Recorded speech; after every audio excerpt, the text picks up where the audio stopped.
Si vous êtes un sale con, la personne va pas vous écouter. Bienvenue dans Muscletard est parti, le podcast qui te donne envie de l'ouvrir. Je suis Michel Ruffo et pour cet épisode, j'ai le plaisir de recevoir Jason Bloch. Bonjour Jason. Bonjour Michel. Jason, tu es formateur en entretien épistémique. J'ai voulu t'inviter car j'ai découvert grâce à un ami l'entretien épistémique et cette approche m'a fasciné. Cette technique qui permet de questionner et de creuser avec moins de jugement les opinions des autres et parfois de semer quelques graines me semble très utile pour toutes les personnes militantes qui se heurtent parfois à des incompréhensions. Je suis certaine que cette approche sera une corde essentielle à l'arc de mes auditrices et auditeurs pour répondre sans trop s'agacer à des réflexions sexistes ou discriminantes. Alors, pour commencer, Jason, est-ce que tu pourrais me dire en quelques mots ce qu'est l'entretien épistémique ? Alors, l'entretien épistémique, c'est une forme de conversation qui puise dans tout un tas d'outils qui viennent des sciences sociales pour arriver à discuter avec des gens qui croient des choses très différentes de nous et qu'on ait une conversation, on s'engueule pas, mais une conversation productive. C'est-à-dire où à la fin de la conversation, il y a de la réflexion qui a eu lieu et ça a peut-être changé les avis, probablement changer les avis d'une ou deux personnes qui participent à la conversation. C'est quoi les meilleures situations pour utiliser cette approche ? Alors, ça nécessite d'avoir 20 minutes devant soi et que la personne en face, notre interlocuteur ou notre partenaire de conversation ait aussi ce temps-là. Ça nécessite d'être relativement confortable. S'il y a trop de bruit ou plein de distractions, c'est compliqué. C'est de préférence en face à face avec le visuel et l'audio, quoi. C'est nettement déconseillé en texte, par exemple sur Internet ou sur les réseaux sociaux. Ça ne veut pas dire que tous les enseignements de l'entretien épistémique ne marchent pas dans ces contextes-là. C'est juste qu'il y en a certains qui vont pas marcher, d'autres qui vont continuer à marcher, mais on diminue leur efficacité. Ok, et est-ce que tu l'as déjà utilisé toi dans une situation de micro-agression ? Alors, en fait, plus que de micro-agression, ce qui peut arriver, c'est que je détecte une situation qui va peut-être mener à une micro-agression. Et donc, je vois certains comportements ou certaines choses qui sont dites.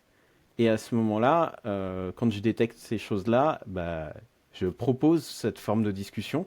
Ou sinon, sans forcément être aussi transparent, je vais importer certaines formes de discussion de l'entretien épistémique dans une conversation normale que j'aurai avec cette personne. Ok, alors dis-moi un peu plus sur comment ça marche. Comment ça marche ? Comment on fait ? Alors, avant tout, il faut réussir à créer un cadre convivial, que on se sente à l'aise et qu'il y ait une empathie, une connexion qui se crée entre nous, entre notre partenaire de conversation et nous. Ça ne veut pas dire qu'on doit devenir le meilleur ami de la personne en face. Il faut juste qu'il y ait un lien suffisant pour que quand on lui parle, ça ait de la valeur pour lui, quoi. Parce que si quoi qu'on dise, ça n'a pas de valeur pour l'autre, à ce moment-là, on ne peut pas discuter. Une fois qu'on a établi ce lien, cette connexion, on a tout un tas de techniques d'écoute qui vont permettre de comprendre le point de vue de l'autre. Et une fois qu'on aura compris le point de vue de l'autre, on va essayer de faire comprendre qu'il comprenne lui-même ses propres angles morts dans son point de vue, qu'il comprenne ses propres biais. Mais l'idée, c'est pas on le pointe du doigt et on dit ça, c'est nul, tu devrais changer. C'est plutôt amener gentiment le « Ah tiens, est-ce qu'on pourrait pas faire mieux si on devait faire mieux, comment on devrait faire ?» Juste ce que je rencontre en ce moment, c'est des RH qui disent je préfère ne pas recruter de femmes enceintes parce qu'elles sont pas disponibles, tu vois, ou des mamans. Ok. Comment je fais, sachant que c'est illégal ? Comment je fais pour faire semer quelques graines pour que elles donnent plus de chances ? Je dis les femmes enceintes par exemple, mais tu as aussi les femmes avec le voile, ou il y a quelques pensées comme ça de personnes qu'on discrimine et qu'on préfère ne pas recruter, donc on imagine qu'elles sont aussi moins douées, moins disponibles. Alors, du coup, première partie de l'entretien, établir la convivialité.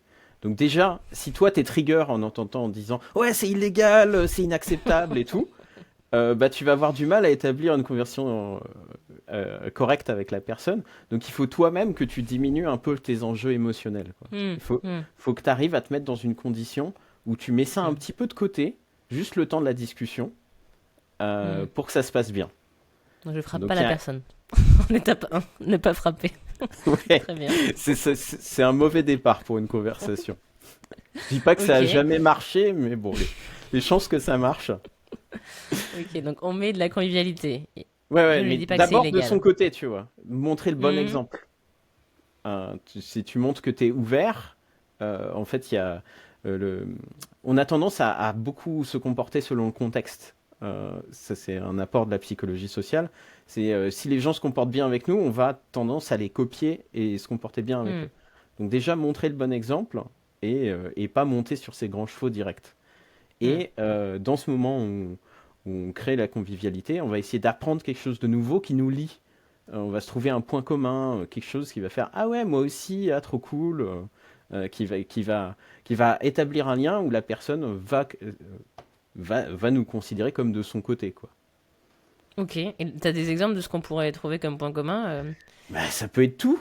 Ça peut être je suis fan de tel groupe de musique, comme ça peut être des valeurs communes, des valeurs morales, ou politiques, ou religieuses, ça peut être plein de choses. Euh, Ça peut être, on est passé par une même expérience de vie, on a eu un même traumatisme, ça peut être plein de choses. Tout ce qui fait que quelqu'un se sent soi, ça peut être un endroit qui a de l'importance pour nous, on a tous les deux été à la même université, ça peut être plein de choses, quoi.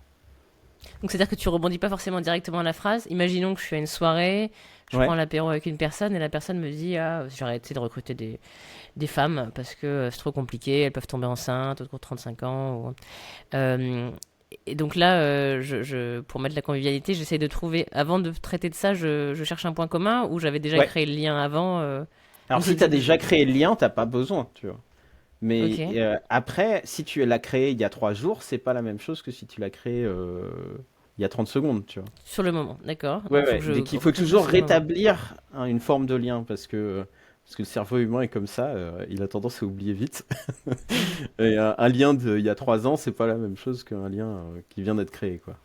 Ok, donc je réagis pas forcément du tac au tac sur ce qu'elle vient de me raconter comme histoire, qui potentiellement m'étonne.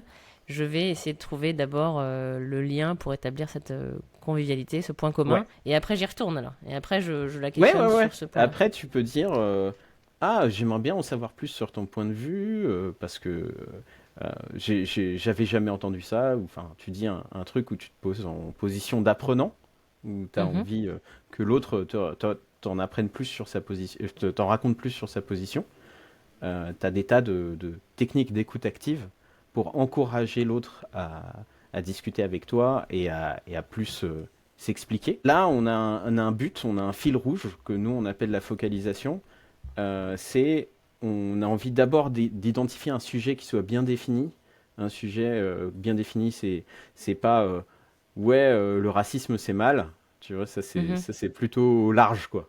Parce que le racisme Mhm. c'est beaucoup et mal c'est beaucoup de choses. Tu vois, il y a Mhm. plein de définitions possibles de mal et de racisme. Donc on va essayer de bien définir chaque mot important du sujet. Donc là, on pourrait dire recrutement ou des choses comme ça. Bien sûr, il y a des moments où c'est plus évident que d'autres. Si typiquement tu fais le même métier ou des choses comme ça. Si toi-même t'es RH, tu as peut-être plus une idée de qu'est-ce que la personne veut dire en face. Mais ça fait pas de mal de reposer les définitions gentiment, tu vois. Ok, Donc là, donc je par prends le temps de exemple, redéfinir chaque mot de la phrase. ouais, donc là, par exemple, si recrutement pour la personne, ça veut dire ah j'ai besoin de quelqu'un pour 1 an ou j'ai besoin de quelqu'un pour 10 ans, ça va peut-être pas être les mêmes enjeux, tu vois. Et c'est pas Ok. pour défendre le point de vue de la personne qui est en face et qui est sexiste, tu vois. C'est juste pour mieux comprendre, il faut savoir ce qu'elle veut dire par les mots qu'elle utilise. Hmm. Donc on va focaliser sur les mots-clés. Quels sont les mots qui sont le plus vecteurs de sens? Et c'est cela qu'on va essayer de définir.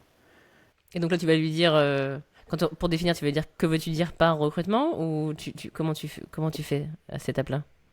Donc par exemple, je peux lui tendre des perches, par exemple, en disant quand tu penses à recrutement, tu penses plutôt à ci ou plutôt à ça. Et elle va me corriger Mm. si c'est plutôt si, mais il faut rajouter telle chose dans le processus de recrutement, tout ça. Mm. Ou tu peux demander à quoi ressemble le processus de recrutement dans ta boîte, tu vois, ou des choses comme ça, tu vois, Mm. pour approfondir qu'est-ce qu'elle veut dire. Et des fois, ça résout direct le problème. C'est-à-dire que bon, quand tu t'aperçois qu'avec sa définition, c'est forcément vrai ce qu'elle dit, bah, Mm. tu te dis bon, c'est juste qu'on avait des définitions très différentes et du coup, moi, j'ai entendu autre chose que ce que l'autre voulait dire.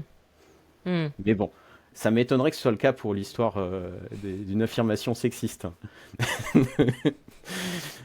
Donc voilà, donc apprendre un peu à parler le langage de l'autre et il n'y a que l'autre qui peut nous l'enseigner, donc on se met une posture d'apprenant où on essaie de comprendre le langage de l'autre, quoi. Donc ça, c'est au démarrage quand tu fais les définitions des mots. Ouais. Et après, que se passe-t-il? Alors, pour que ça marche, notre technique, il faut que ça ait de l'importance pour l'autre. Si la Mhm. personne, elle dit quelque chose, mais en fait, elle ne le pense pas vraiment, bah, on va s'en apercevoir, la conversation va être vite dénuée de sens. Parce qu'on va l'interroger et à chaque fois, elle va répondre de plus en plus vague, par exemple, et on peut aller nulle part, quoi. En fait, la personne a juste dit le truc, mais il n'y avait pas d'intention derrière ce qu'elle avait dit. Tous les sujets n'ont pas la même importance pour nous. Mais si c'est son métier RH, bon, on peut se dire que comment on doit faire le recrutement, ça a de l'importance pour elle. Donc là, il n'y a pas besoin. Mhm. Il faut qu'elle ait un avis. Parce qu'il y a des gens pour qui, par exemple, la vie après la mort a de l'importance, mais ils n'ont pas d'avis. Tu vois. Mm. S'ils n'ont pas d'avis, ben, ça va être dur de les interroger sur qu'est-ce qui se passe après la mort. Tu vois. N'en parlons pas.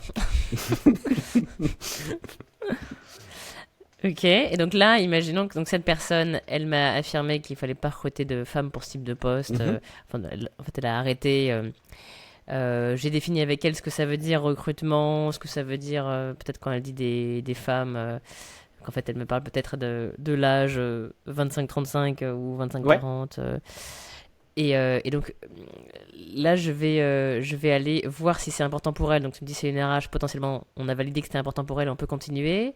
Et Mhm. ensuite, Bah, ce où qui est est-ce que je important, l'amène? c'est que ça a une conséquence sur sa vie.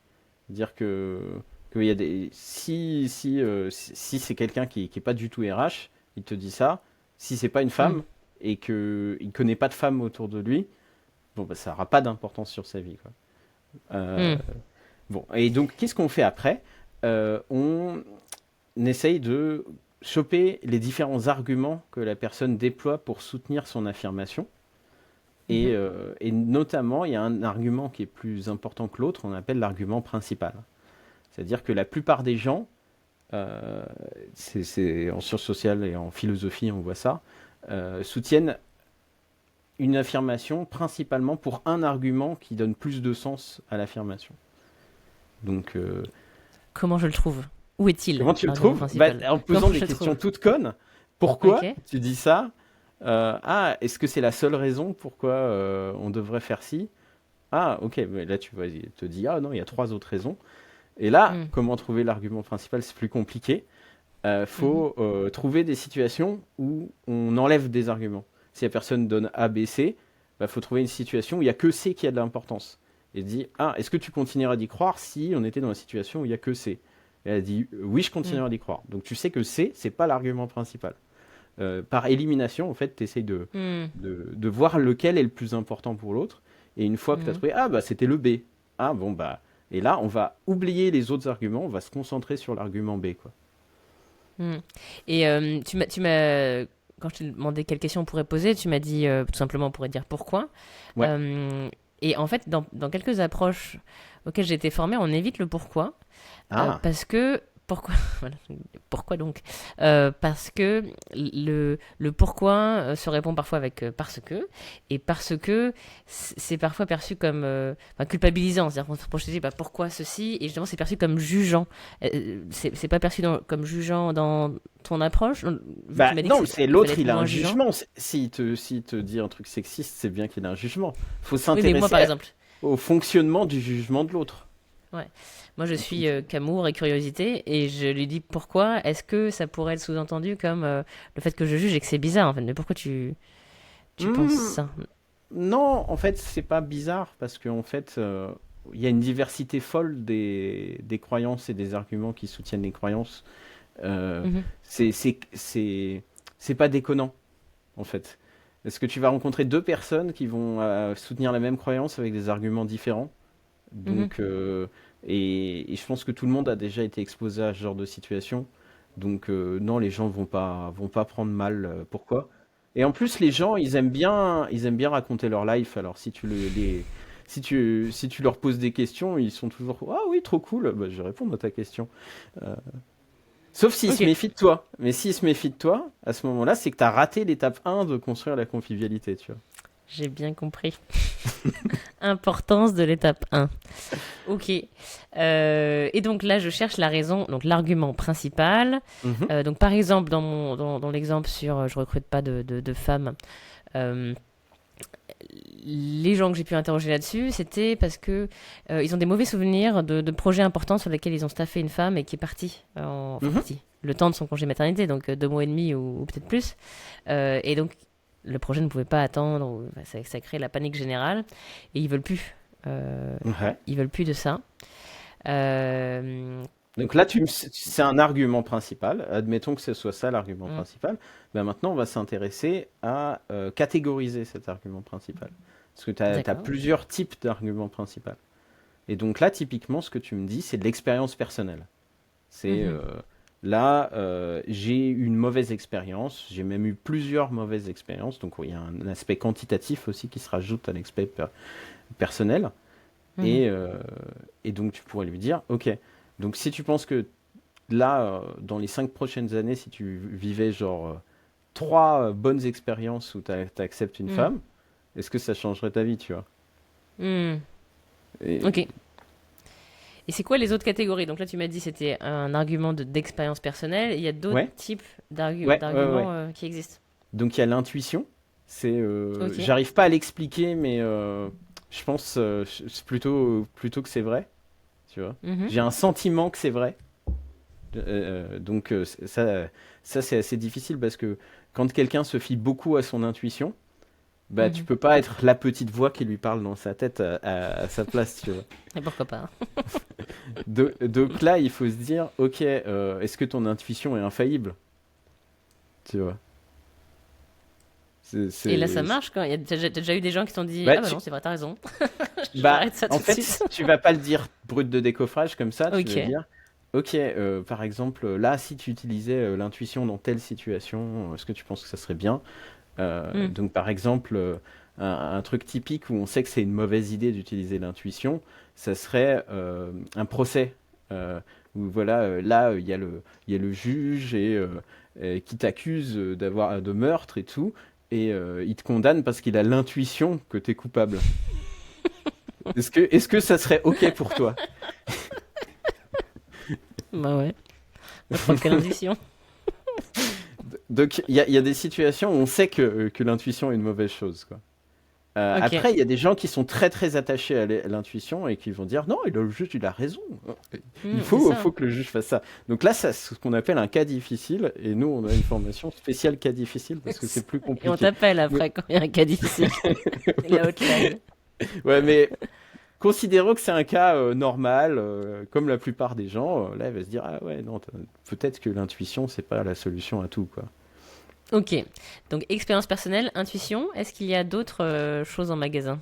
Bah, t'as Il y des a peut-être la sources. science, non? Les savoirs, ouais, les sources. Alors, bah, tu as des savoirs scientifiques, mais ça peut être une autre source, ça peut être ta meilleure amie, ça peut être ton père, euh, ça peut être voilà, un journal scientifique Mm. ou voici, j'en sais rien, ce que tu veux d'une source qui n'est pas Mhm, toi et qui dit ça. Et ben mhm, la conversation à avoir, c'est comment on sait qu'une source est fiable? mm, Qu'est-ce qui fait qu'une source est fiable? Quels sont les critères? mhm, Et la question, c'est aussi s'il y a deux sources fiables qui disent le contraire l'un de l'autre, comment on fait? mm. Tu vois? Parce que là, tu m'apportes une source fiable, mais si moi j'ai deux sources fiables qui vont dans l'autre sens, est-ce que ça change quelque chose? Tu vois? Ok. Est-ce qu'on a fait le tour en faisant expérience personnelle, intuition et source? Bah, tu peux mixer en fait pas mal de choses ensemble, soit avec de la logique et de la déduction. euh, enfin, donc par exemple, voilà, j'ai vécu telle expérience personnelle et je l'ai interprétée d'une certaine façon parce que j'ai des sources sur le sujet qui montrent qui expliquent la situation que j'ai vécue, tu vois. Ok. Donc si ça se trouve, je me suis aussi documenté sur des choses qui disaient que les femmes enceintes n'étaient pas fiables. C'est ça. Mhm. Et voici l'a dit. Et du coup, ça me confirme mon expérience personnelle. C'est ça? Donc là, ça devient un peu plus complexe quand tu mixes tout ça. Et après, il y a une épistémologie, ça serait la morale.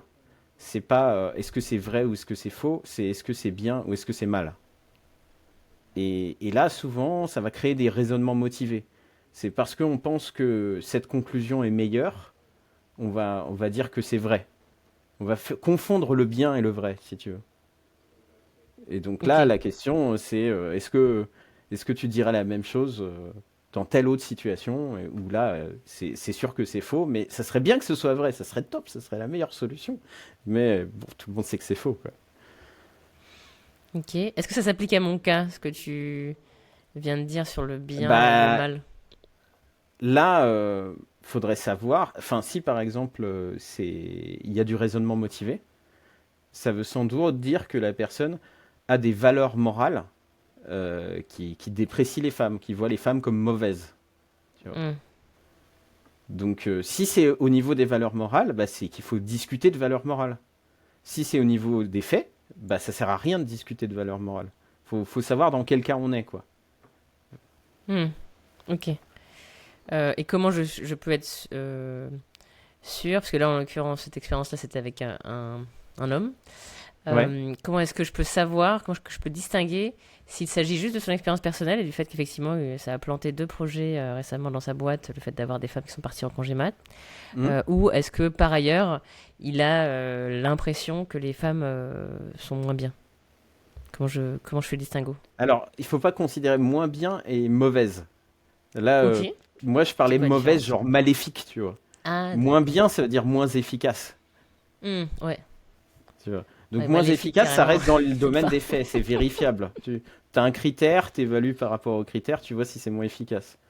Alors que ouais. moral, tu as une valeur morale, tu vois si ça la remplit. Ça va pas être la même chose. C'est similaire, hein, c'est pas des raisonnements complètement différents.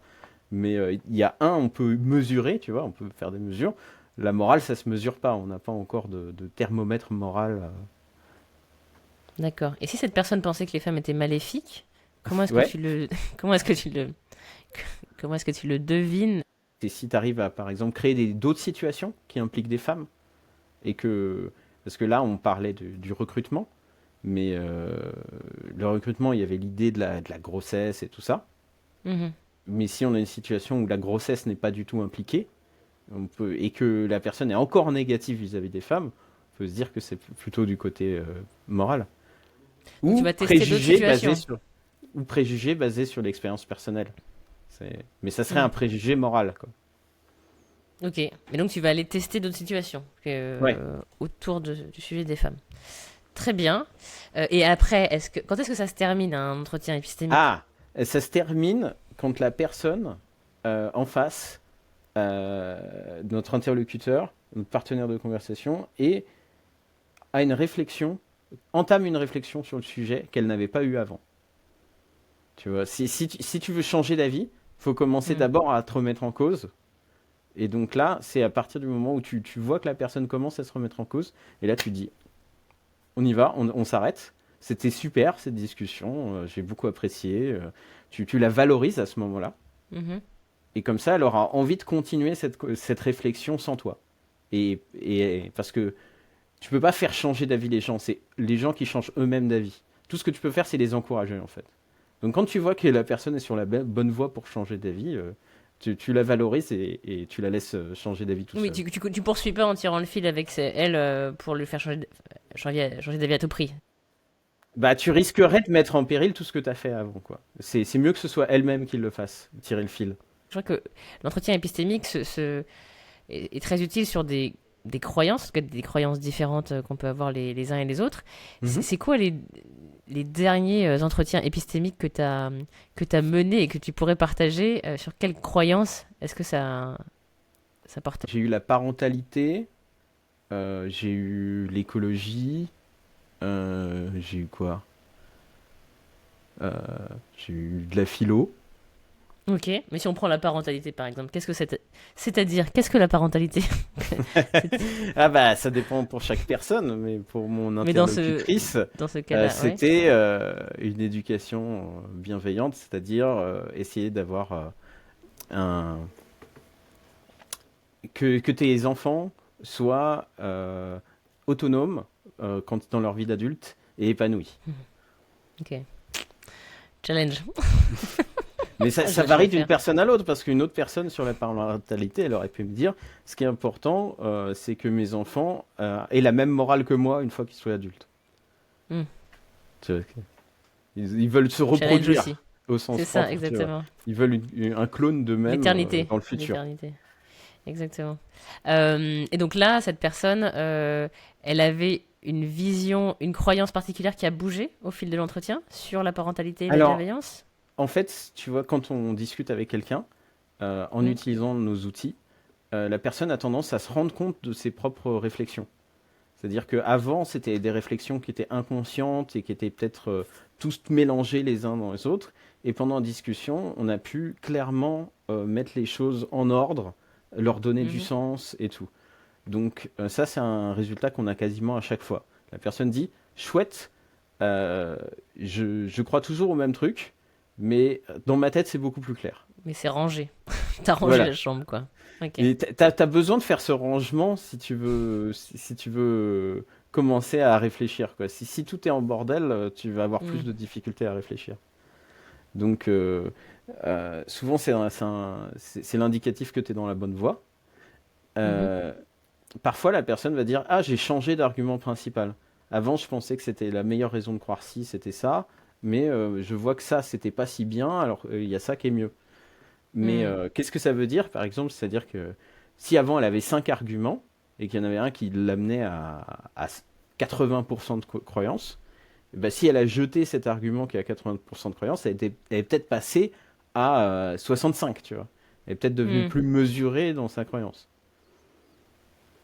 Ok, donc ça veut pas forcément dire que la personne a changé de croyance à la fin de votre conversation, mais ça veut dire qu'elle a modéré un petit peu. Et c'est quelque chose que tu demandes, ça, de dire à quel point tu crois ça de 1 à Ouais, 10. ouais, ouais. Parce que ça permet justement d'avoir euh, une- un retour sur nous-mêmes. C'est, on n'a pas l'habitude de se dire à quel point je crois à un truc. Et quand on se le fait, on se dit ah oui, je suis plus modéré que ce que je croyais ou je suis moins modéré que ce que je croyais, tu vois.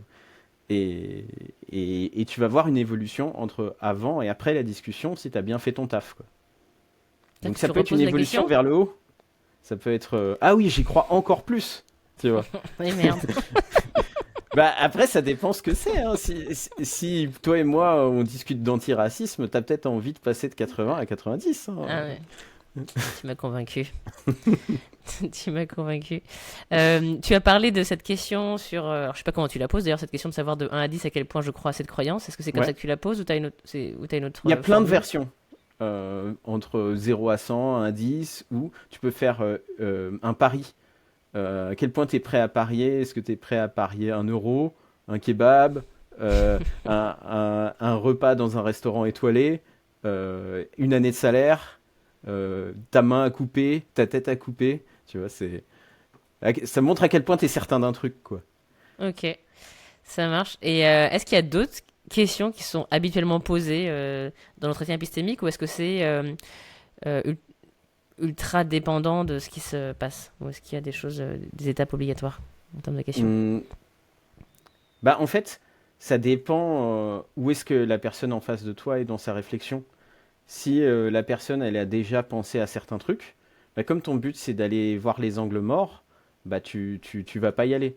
Mais la plupart des gens, il y a certains trucs où tu as des angles morts réguliers, donc tu t'attends à qu'ils connaissent pas. Donc un truc typique qui marche bien, c'est ok, on applique tes idées à toute la société. Euh, on généralise. T'étais dictateur du monde, et voilà. Et là, dans 100 ans, on s'aperçoit que ça a mal tourné. Mais genre vraiment mal, et que c'est lié à ce que toi t'as fait. Qu'est-ce qui aurait pu mal tourner et pourquoi? Et ça, c'est un truc qui fait bouger les gens ou qui les fait Ah oui, oui, réfléchir, ça, du ça coup? marche bien ça. Ça s'appelle Hmm. un pré-mortem, c'est comme un post-mortem, Hmm. mais dans le futur. On, on dit si jamais on appliquait un truc, qu'est-ce qui se Hmm. passerait? On va considérer que ça a foiré. Ah, pourquoi Hmm. ça aurait pu foirer? On va faire la liste de Ok. qu'est-ce qui aurait pu foirer. Et là, Et t'as donc assez de là, convivialité pour que la personne dise pas, tu fais chier, de toute façon, Jason, j'ai raison, quoi. Enfin, non, enfin, hmm, je sais pas. bah oui, il y a ça, mais en fait, la plupart des gens prennent bien sa question. Parce Ok. que soit elle va dire, oh bah j'en sais rien, elle va buter en touche parce qu'elle a vraiment pas Hmm. envie de se remettre en question, et un autre il dit, Hmm. Hmm, là tu me poses une colle, ou sinon, ah, qu'est-ce qui pourrait changer? Peut-être ça c'est le point faible de mon argumentation, tu vois. Hmm. Ok, donc ils Et l'apportent eux-mêmes. C'est pas toi voilà. qui vas dire c'est ça le point faible de ton argumentation. Mais si tu tombes sur quelqu'un qui a déjà pensé à tous les points faibles de son argumentation, c'est pas avec ça que tu vas le faire bouger. Hmm. Oui, Donc il faut savoir s'adapter. Et c'est ça que t'appelles les angles morts, finalement, qui sont... c'est la même chose que les points faibles de l'argumentation, ou c'est autre chose? Hmm, Bah oui, c'est les choses auxquelles t'as pas encore pensé, quoi. Donc il y a les inconvénients, enfin, ou les points faibles de l'argumentation, et il y a comment est-ce que je peux aller questionner éventuellement les autres points, les autres angles morts? Bah, par exemple, t'aurais un biais, c'est genre, euh, dans plein de situations, tu utilises la solution A, mais pile dans ce cas-là, tu utilises la solution B. Euh, pourquoi tu discrimines là? Qu'est-ce qui fait que cette situation est si différente que ça? Donc là, parfois, la personne dit, ah, bah, il y a des très bonnes raisons, ça, ça, ça, ça, ça. Et il y en a d'autres qui fait, ah ouais, je sais pas trop. Tu vois. Et ça, la personne qui dit je sais pas trop, tu dis chouette, j'ai gagné, on arrête là. Parce que là, ça va la tracasser pendant une semaine, cette question. Tu vois.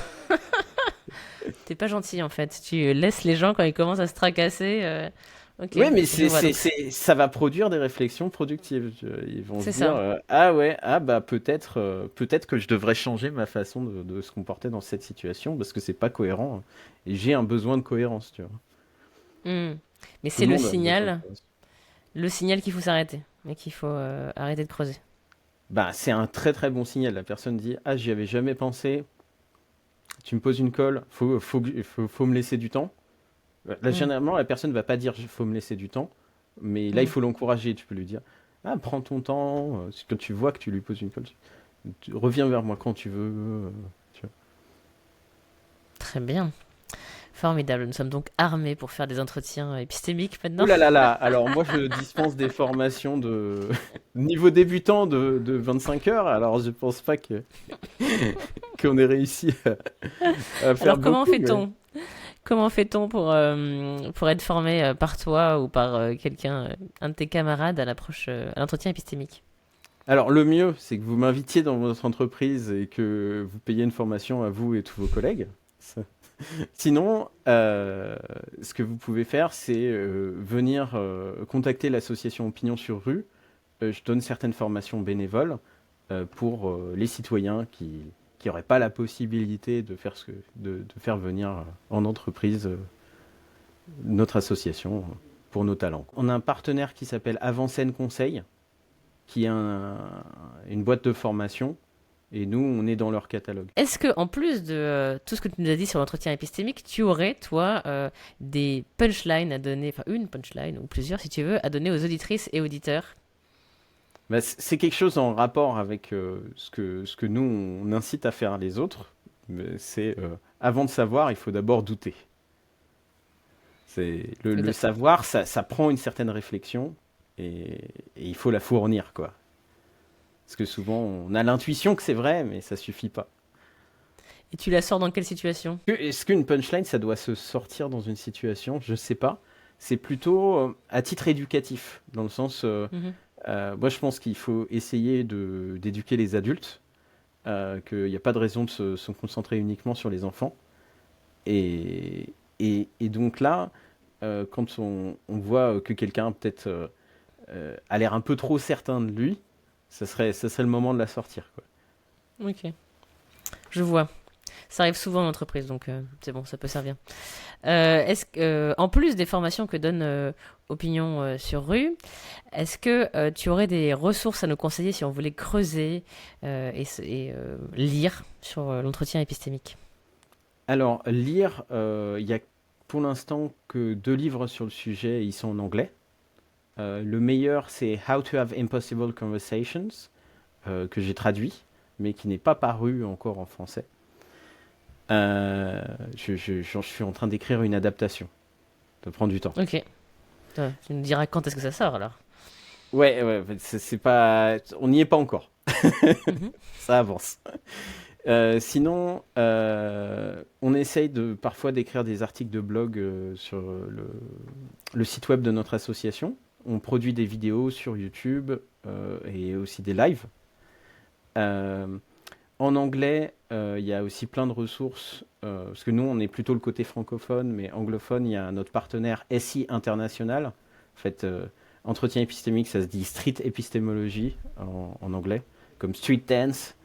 Là, c'est l'épistémologie de rue. Ils ont plein de ressources sur leur site web. Ils ont eux aussi une présence sur YouTube. Mais eux, ils sont moins centralisés que nous, c'est-à-dire qu'ils ont plutôt 10 créateurs de contenu qui sont associés pour faire l'assaut. Il y en a un qui est plus connu que les autres, qui s'appelle Anthony Magnabosco. Je recommande énormément son travail. Bien qu'il est plus très actif maintenant sur YouTube, il est très actif dans l'association. Mais ses vidéos sont toujours en ligne. Et ils ont écrit une formation en anglais, une formation, un MOOC. Un MOOC, c'est une formation en ligne où on peut suivre en autonomie. Alors que nous, c'est une formation où on fait des petits groupes, parce qu'on apprend mieux en petits groupes qu'en autonomie. Et cette formation, le MOOC dont tu parles, c'est sur SI, c'est ça? SI International, Navigating Beliefs. Naviguer à travers les croyances. Si on devait retenir une seule chose de tout ce que tu nous as raconté dans cet épisode, qu'est-ce que ça serait? Bah, ce serait la convivialité. Si vous êtes un sale con, la personne ne va pas vous écouter. Mais nous ne sommes pas des sales cons, Ouais, mais quand on est en colère, si. Ah, Moi-même, je suis plutôt sanguin, alors je sais que je peux être un sale con, tu vois. très bien. Tu m'as permis de revenir sur ma croyance que je n'étais pas une sale conne en très peu d'instants là. De 1 à 10, je suis plus très sûre. En effet, ça dépend. Donc la convivialité, personne ne voudra... D'ailleurs, il ne faut pas chercher à ce que l'autre change d'avis. Personne ne voudra avoir cette conversation si on n'est pas gentil à la base. Et puis surtout, on dégomme pas la porte quand elle commence à s'entrouvrir. Plutôt, on termine la conversation et on valorise la personne quand elle Ouais, commence à le dire mauvais ah, réflexe, c'est typique. Genre, je vois que la personne commence à changer d'avis et tu dis, ah bah c'est pas trop tôt, tu vois. Et là, tu lui ruines tout. ah là là, ça m'arrive. Faut au contraire dire, ah c'était super, merci. Ok, ça va être le plus dur pour moi. Ok, ça marche. Top. Un grand merci, Jason, pour toutes ces informations. Ah, de rien. Pour les auditrices et auditeurs qui veulent continuer à muscler leur répartie, je vous invite à aller télécharger les 15 punchlines pour réagir face aux microagressions au travail. Et on se retrouve très bientôt pour un nouvel épisode. Au revoir, Jason. Au revoir, Michel.